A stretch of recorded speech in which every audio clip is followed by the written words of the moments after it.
இது இழந்ததை மீட்போம், இருப்பதை காப்போம் என்கின்ற அந்த கோஷத்தோடு, பொதுவான ஒரு நோக்கத்தோடு இன்றைக்கு இந்த சேவ் கேஜிஎஃப் யுனைடெட் பயன் செயல்பட்டு வருகிறது.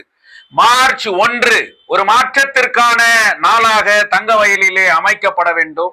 ஆட்சியிலே இருப்பவர்கள் இந்த தங்க சுரங்க தொழிலாளர்களுடைய பிரச்சனைக்காகவும், தொழிலாளர்கள் என்று சொன்னால் வெறும் அவர்களுக்கு கிடைக்க வேண்டிய நிலுவைத் தொகை மட்டும் அல்ல, 150 ஆண்டு காலமாக வாழ்ந்து பல தலைமுறையாக மாண்டு மடிந்த அவர்களுடைய வீடுகளை அவர்களுக்கே சொந்தமாக்கப்பட வேண்டும் என்பது பிரதான கோரிக்கை.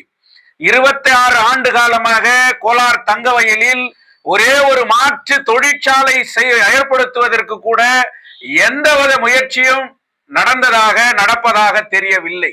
அதனால் இளைஞர்கள் வேலை இழந்து வாழ்வு இழந்து இன்றைக்கு வாழ்ந்து கொண்டிருக்கிற இந்த நிலையில் மாற்று தொழில் ஒன்றே ஒரு மாற்றம் என்கின்ற வகையில் கோலார் தங்க வயலில் தொழிற்சாலைகளை ஏற்படுத்தப்பட வேண்டும். குடிக்கின்ற தண்ணீர் விஷத்தண்ணீராக கோலார் தங்க வயலில் இருப்பதால் பல நோய்களுக்கு ஆளாக்கப்பட்டு இன்றைக்கு மாண்டு வருகிற ஒரு சூழ்நிலை இருக்கிறது. இன்றைக்கு உயிர் காக்கின்ற மருத்துவமனை இல்லை. பிஜிஎம்எல் மருத்துவமனை செயல்பட்ட போது கோலார் தங்க வயலுக்கு, கோலார் மாவட்டத்திற்கு இன்றைக்கு மருத்துவ வசதியை வழங்கிய அந்த மருத்துவமனை இன்றைக்கு அதை மாற்றி உடனடியாக மருத்துவ கல்லூரியாக மிகப்பெரிய மருத்துவமனையாக மாற்றி அமைக்கப்பட வேண்டும் என்பது இன்றைக்கு பிரதான கோரிக்கைகளாக இருக்கிறது. இளைஞர்களுடைய எதிர்காலத்தை கருதி கோலார் தங்க வயலுடைய விளையாட்டு துறையிலே சிறந்து விளங்குகின்ற இந்த கோலார் தங்க வயலில் டாக்டர் பி.ஆர். அம்பேத்கர் மைதான